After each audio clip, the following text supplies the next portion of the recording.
Matagumpay na nasabat ng Iloilo City Police ang tinatayang mahigit 1 milyong halaga ng hininalang shabu sa ikinasang buy-bust operation na nagresulta sa pagkakaresto ng isang high-value individual.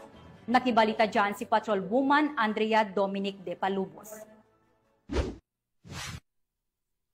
Umabot sa 1,020,000 pisong halaga ng hinihinalang shabu ang nasabat sa isinagawang drug buy-bust operation ng mga operatiba ng City Drug Enforcement Unit 6 sa Barangay San Isidro, Haro, Iloilo nito lamang ika-16 ng Hulyo taong kasalukuyan. Ayon kay Police Captain Roque Jimeno III, Officer in Charge ng City Drug Enforcement Unit, matagal nang minamanmanan ng kanilang unit ang pangunahing suspect na si alias JM, 48 taong gulang na residente ng Halandoni, Estati, Lapus at naitalagang high-value individual. Ayon sa ulat, ginagamit umano ni alias JM ang kanyang taxi bilang tago-tagong transportasyon sa paghahatid at pagkuha ng iligal na droga sa lungsod. Kasama ni alias JM na nadakip sina alias Kyle, 18 taong gulang at alias Benji, 42 taong gulang, pawang mga residente ng Habitat San Isidro, Haro. Ayon sa investigasyon, si alias Benji ang siyang tumatayong distributor sa lugar, habang si alias Kyle naman ay nagsisilbing lookout sa mga aktibidad. Nakumpiska mula sa mga sospek ang 5 heat-sealed plastic sachet at 3 malalaking pakete ng hinihinalang shabu na may kabuuang timbang na humigit kumulang 150